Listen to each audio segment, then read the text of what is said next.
What is going on, Hot Take Nation? Welcome back to the show. Hot Take Over Your Commute for the week of March 2nd.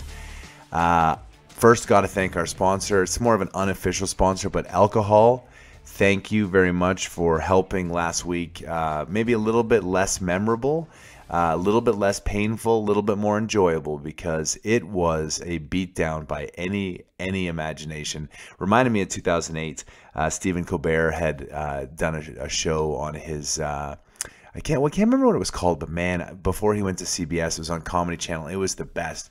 But there was a day when the stock market got crushed, and the only stock that went up was Campbell's soup. And he made a joke that he stocked up on a lot of Campbell's stock, beef stock, chicken stock, pork stock, all the stocks, because we were going to be having, cows in our backyard and chickens, and the economy was coming to an end.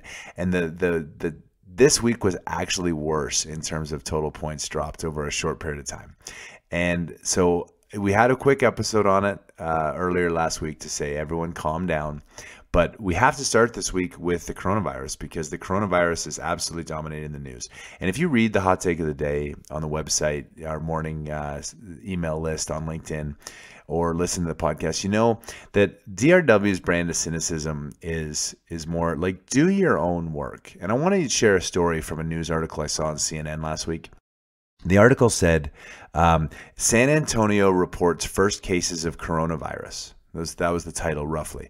And then the byline was something along the lines of, coronavirus has now come to San Antonio, what you can do to protect yourself. Now, that's a pretty alarming press release, I'm not going to lie. And when that's the news story, and let's say I'm on my phone and I'm just flipping through and that's all I see, that's terrifying, isn't it? Like 9 cases in San Antonio. Well, it turns out, as you read a little bit more, that's because those were passengers from the cruise ship that had been quarantined, and from people who'd been stranded in Wuhan. They got flown over directly to quarantine in San Antonio. So, I guess the DRW brand of educate yourself is, if you're going to read a news article, you better read the whole thing, because if you just read the byline, you're going to be misled. So I want to start with some stats, because I think people know this, and coronavirus, okay? 151,600 people a day. Do you know what that is? The number of people that die on planet Earth. It's a lot of people. So little tip from Uncle David to you. With 100% certainty, every single person on planet Earth leaves in a box. It's just a question of how and when. And so coronavirus, maybe it's scary. And let's take the positive sense of, like, why is the media panicking about this? The infection rate is high. So the infection rate is like 2.3, which means one person is likely to infect 2.3 people. The fatality rate so far, and again, I think that this has to be taken with a grain of salt, but it is roughly 2%.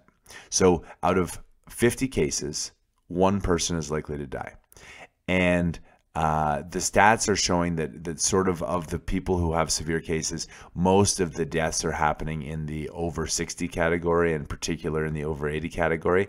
If you didn't get a chance to see the cold open for Saturday Night Live, Pete Buttigieg, the character Colin Jost plays, said, "I'm not worried about coronavirus because it's going to kill all the other candidates before it kills me." I thought that was pretty funny. But so if people are panicked about coronavirus, it's because it's infective. We don't have a cure. We don't have a vaccine, and there's a 2% fatality rate. But here's the other piece. 80% of the cases are mild. But what if 95% of the cases are mild? Which means that if 100,000 people were infected and you thought it was 80%, to go to 90%, you would basically double the number of people that had it, and your fatality rate would drop. And if it was 95%, it would double again. And so the fact is, 80% of cases with the coronavirus, people, it's so mild, they think it's the cold, so they're not testing for it. And so 151,600 people die every day on planet Earth. 684 a day die from some form of gun homicide. So that's not suicides, that's gun homicides. 830 people a day, all women, die giving birth. 3,700 people a day die in traffic accidents. And you know my malaria stat, which is 1,600 people die of malaria. Coronavirus is 45. And so, sure, Is it scary? Maybe. But we have 86,400 seconds every single day to do something with. And I'm not really sure that the American public is going to be super excited about being quarantined in their house for a month over a cold. And at some point, of course, I got an email from my son's school that says that here's what you can do to prepare your students for the coronavirus. Like, really? In Denver, we don't even have any reported cases. What's happening is officials are covering their ass because if it comes out that like 5,000 people, 200 people, 800 people die, whatever the number is in the city, people are always looking for people to blame. But they forget that life ends in death. That is what happens. So cold, flu, car, gun, giving birth, getting hit by lightning, tripping down some stairs, heart attack, heart disease, liver disease, cancer, lots of different ways to go. Coronavirus just adds a little new fun nuance. So with that happy start, I want to go to EOG. I think it's fair to say, and it's one of the reasons Mark Papa has been so well loved and respected in this industry over the course of his 52 or 53-year career, is what he did at EOG. And EOG is an interesting story because I've not found anyone that says that they don't execute well. I mean, I think you have to say they execute well. Their earnings are great. They came out on February 27th with the fact that in 2019 they generated $8.2 billion of net cash from operating. Like, they are an execution machine. But in the context of oil and gas right now, I heard a quote. I was at a conference. It was a really good conference. I'm going to talk about it later, but it was called the Energy Ship Conference. And one of the really good quotes and one of the takeaways I took was a quote unrelated to oil and gas, but it says, strategy is everything. If the strategy is wrong, execution doesn't matter. It's an interesting, I think that is the sentence that captures oil and gas today. Strategy is everything, and we don't have the right strategy. If you go back to December of 2018, we were producing 11.8 million barrels a day, and we chose as an industry to grow. We've talked about all the reasons why, but now we're at 12.8 million barrels a day with demand questions and certainly with survivability questions. And EOG came out and said that next year they're going to spend between $6.3 and $6.7 billion, which follows their 2018 activity of $6.7 billion and 2019 of $6.9. And I think most importantly from this is, and they're going to grow oil 10 to 14%. Guys, I got to tell you, this is insanity. And EOG, shame on you. I know you're running your business and you think your OPEX and everything, you're the greatest execution team in the world. But I'm going to give a little cold water on this. Now, your smog that you came out with at prices that are higher than today, but as you know, I use it as relative, $25.5 billion is what their year-end 2019 smog for their assets were. They have $5.14 billion of debt and some other obligations, which they list in their 10K. Total obligations are $15 billion, which would include capital leases and transportation and some other items. But in terms of conventionally, how do we go compare apples to apples? $5.1 billion of debt. Divide by 580 million outstanding shares, and EOG's valuation would be $35 a share. Their PV10 smog net of debt is $35 a share. As of Friday, they traded at 64, which is 183% of their underlying NAV. That's why they're not buying back stock, is because fundamentally, based on that metric, they're overvalued. Now, what should EOG be doing? In my opinion, EOG has a stock that's overvalued. It's overvalued to the tune of 180%, and they're not the only one. There are companies that trade closer to 100%. There are companies that have a lot more debt. And EOG, I mean, you talk about 25.5 billion of smog and 5 billion or so of debt. Like, their smog to debt coverage is phenomenal. Their debt to cash flow is phenomenal. They're an extraordinarily well-run company. And by any measure, in the conference, one of the gentlemen from Schlumberger was presenting, and he talked about EOG basically uses 100% diverters in their fracs. And industry average over the course of the last 5 years has been 10%. So the best operator, arguably the best operator in an industry, uses diverter 100% of the time, and the rest of the industry uses it 10. I mean, it should be something pretty easy to change, but EOG, think of what it would do with other assets. Their shares are overvalued. Isn't it time for them to go on a buying spree? Isn't that the way our industry needs to go? And so instead of them announcing a capital program and growing oil that way, like, they can do a lot more with their cash. They can go hostile and buy people at very big discounts, cut G&A, improve operational efficiency. The strategy right now should not be grow for growth's sake. That's what cancer does. And what the energy industry's strategy should be is to maximize profitability by maximizing cash return to the balance sheet, to effectively privatize yourself and reduce G&A to the level where it doesn't really matter where oil prices go. Now, that's me preaching from the choir. Sorry I picked on you, EOG. Probably means I don't even know what happens when you pick on EOG, but they probably don't listen to this either. So maybe it's 50-50. So that's the EOG case. I don't really understand what they're doing. Let's go to the second piece I wanted to talk about, which is Apache. Apache announced, and a lot of people were surprised. Last week was pretty horrible. Apache did not actually have that bad a week. And the reason was because they effectively said that they are stopping development in the Alpine High. Now, the Alpine High has been, I think, industry's worst kept secret. The rest of industry didn't think it worked. And the CEO of Apache, John Christensen, kept coming out saying, boy, at $2 an MCF, this asset's going to hum. This does everything for the future. Alpine High, Alpine High, Alpine High. And lo and behold, turns out that they're not super excited about what happened in the Alpine High, and they're redeploying capital to their Suriname JV in Egypt. Now, Suriname JV, if you recall, is now Total is going to operate it. So I'm not exactly sure Apache's role in that, but the reality is their stock went up because they announced that they were going to stop investing in an asset that the rest of the country, every E&P professional knew was not a good play. Now, we talk about ESG all the time. Let's talk about G. So the CEO that oversaw the defense of the Alpine High is still the CEO, but good news, they laid off a whole bunch of people to realign their strategy to drive better blah, blah, blah.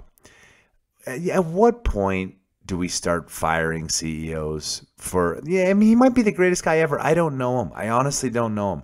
I had heard a rumor, again, rumor unsubstantiated, that there was a town hall where someone at Apache, don't know who, said to all the employees, if you don't like the Alpine High, you can leave. Don't let the door hit you on the way out.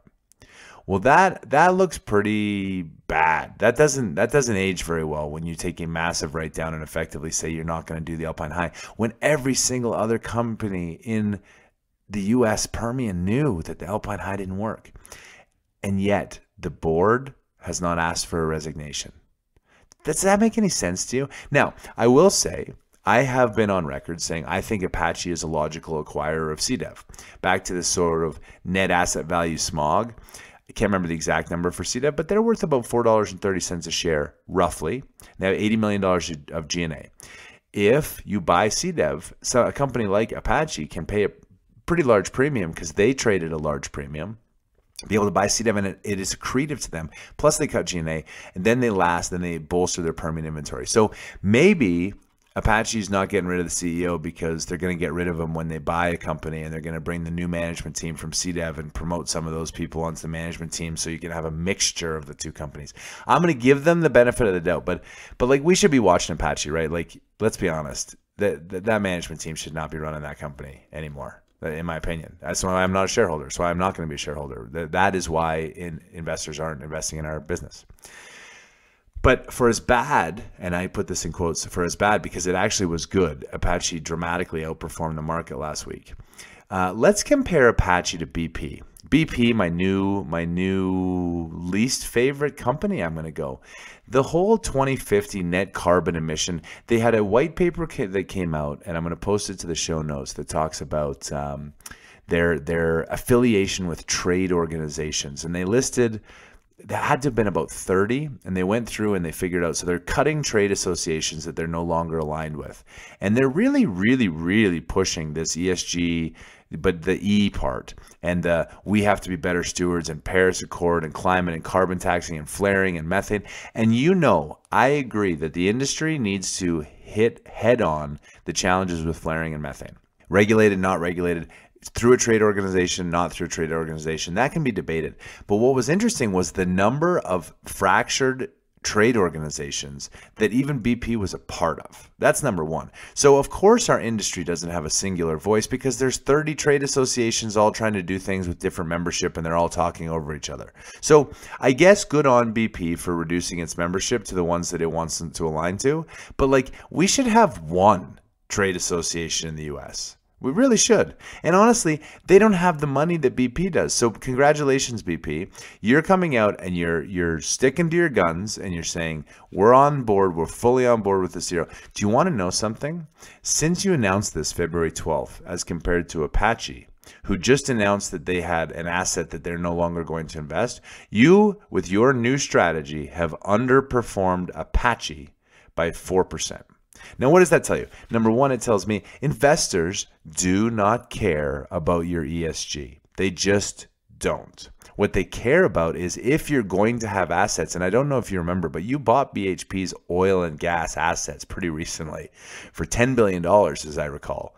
So it seems a little fanciful, your whole move. But number two, when a company announces a smart strategic decision to stop investing in an asset that's losing them money, their stock outperforms you, who publish a 12-page white paper on ESG and trade associations.